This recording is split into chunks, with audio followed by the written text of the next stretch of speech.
Dana perawatan sumber daya alam imaterial kita dalam bentuk budaya yang sudah menghasilkan tidak hanya devisa tetapi pendapatan bagi masyarakat, yang kemudian pendapatan itu misalnya pendapatan badan usaha mereka yang bergerak di sektor pariwisata itu dipergunakan untuk membayar pajak pusat. Juga pendapatan orang pribadi baik dari pembagian dividen karena usahanya pariwisata maupun karena pekerja pariwisata, apalagi ekspatriat misalnya kena pajak khusus itu semua ke pusat. Ini diperlukan untuk dibagikan kepada penghasil. Dalam hal ini penghasil adalah Bali yang memiliki sumber daya budaya, jadi sumber daya alam non material atau yang dalam undang-undang sudah disebutkan sebagai sumber daya lainnya. Cuman di sumber daya alam saat ini kan belum tertulis secara jelas, baru tertulis yang material saja, tetapi yang imaterial itu belum tertulis, itu perlu kita tambahkan sebetulnya. Makanya saya sependapat dengan DPD Golkar untuk diajukan revisi gitu.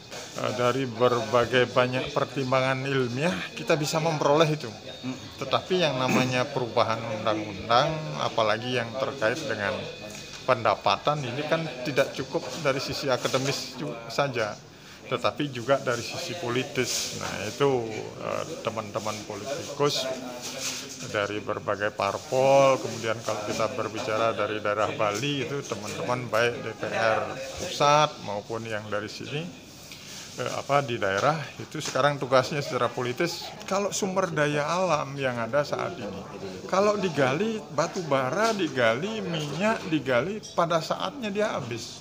Hutan dibabat pada saatnya dia untuk reboisasi kalau dilaksanakan. Tapi kenyataannya dalam sejarah kita reboisasi itu hanya ada dana masuk, tetapi penanaman kembali sebetulnya nggak ada, hilang. Tapi kalau pariwisata budaya, pariwisata budaya itu semakin digali, semakin dia mensejahterakan, semakin dia berkembang. Misalnya kalau kita ambil contohnya di Bali misalnya, kalau budaya kita di masing-masing kabupaten ada berbeda-beda.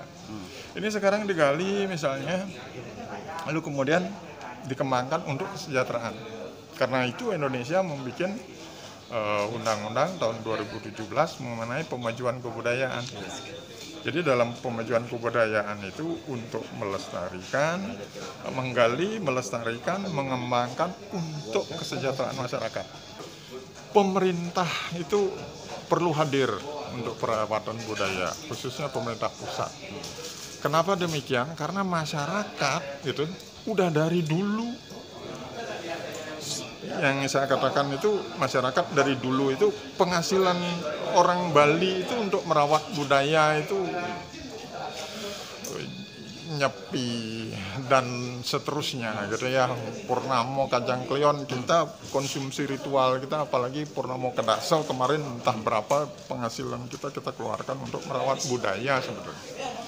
Kalau kita bilang melaksanakan dharma agama sebetulnya air, bunga sama ini udah cukup. Tapi ini supaya budaya kita terawat, kita bikin sajen dan seterusnya yang biayanya tinggi gitu.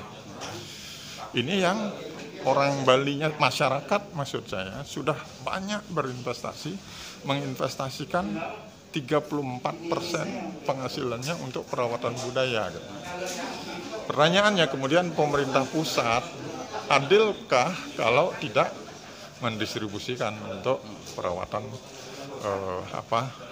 sumber daya alam imaterial ini? Gitu.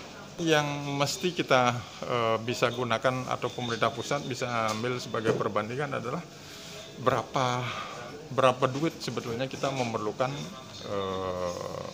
pembiayaan untuk merawat budaya ini.